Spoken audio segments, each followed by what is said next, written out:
God bless you. परमेश्वर हम सबको आशीष करे। परमेश्वर को धन्यवाद हो कि उसने हमें एक नया दिन दिया और इस दिन में हमें जीवित रखा ताकि उसकी महिमा के लिए हम अपने जीवन का इस्तेमाल करने पाएं, हम उसके वचनों की ओर अपने आप को बढ़ाने पाएं, उसकी उपस्थिति में एक और दिन बढ़ने पाएं ताकि उसकी महिमा, उसका अनुग्रह हम सबके जीवन में लगातार बने रहने पाए। परमेश्वर को धन्यवाद। आइए हम कुछ वचनों के साथ परमेश्वर की महिमा करते हुए उसकी वचनों को जानेंगे ताकि हम जो जीवित मनुष्य हैं, जो जीवित प्राणी हैं, हम नाना प्रकार की बातों में पड़ जाते हैं, लेकिन फिर भी परमेश्वर का महिमा, परमेश्वर का अनुग्रह हमें प्रतिदिन उसकी अनुग्रह में, उसके प्रेम में बनाए रखता है। हालेलुया। क्योंकि उसका जो वचन है, उसका वचन कहता है, अगर हम देखेंगे सपन्या उसका 2 अध्याय में, तो वहां लिखा हुआ है कि हे निर्जित जाति के लोगों इकट्ठे हो। परमेश्वर का वचन कहता है कि हम जरूर इधर उधर की बातों में पड़े रहते हैं, लेकिन हमें क्या करने की आवश्यकता है कि हमें एक संगति करने की आवश्यकता है, लोगों के साथ मिलने की आवश्यकता है ताकि उसका वचन हमें जीवित रखे, उसका वचन हमें हर प्रतिदिन हमें पाप से बचाए रखे, इससे पहले कि परमेश्वर के दंड की आज्ञा पूरी हो। हालेलुया।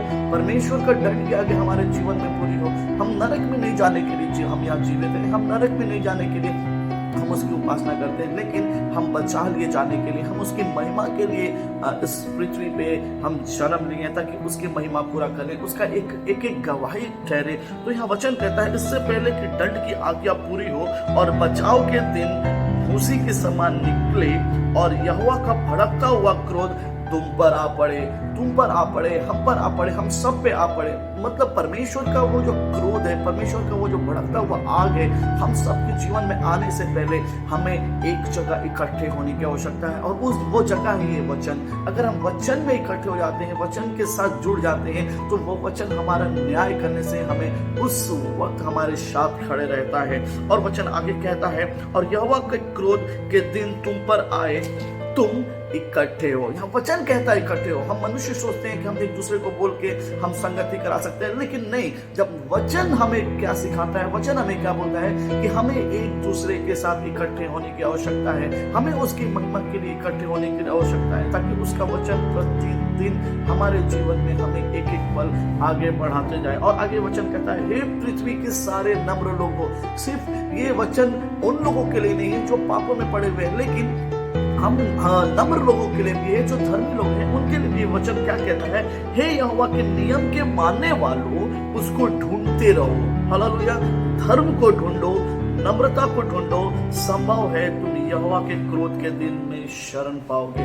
तो वचन कहता है कि हम उस दिन उसके क्रोध से बचने पाएंगे और यहोवा के चरणों में शरण पाएंगे। कब? जब हम उठा लिए जाएंगे, जब हम परमेश्वर के साथ उसके वो स्वर्ग लोक में प्रवेश करेंगे, तो हम उसके शरणों में हम अपने जीवन को पाएंगे। क्यों? क्योंकि वो हमारा शरण स्थान है, वो हमारा गढ़ है, वो हमारा बल है। तो आओ दोस्तों, हम उसके इस नए साल में 2023 में परमेश्वर के चरणों में अपने आप को रख दें और उसके साथ संगति करें ताकि उसका वचन हम सबके जीवन में बने रहे और हम सब मिलके उसकी महिमा के लिए इस्तेमाल होने पाए। परमेश्वर इन वचनों के अनुसार हम सबको आशीष करे और सभी को परमेश्वर के वचन में और परमेश्वर की आत्मा की अगुवाई में बढ़ने का वो सामर्थ को दे, वो आशीष को दे, वो अगुवाई को दे।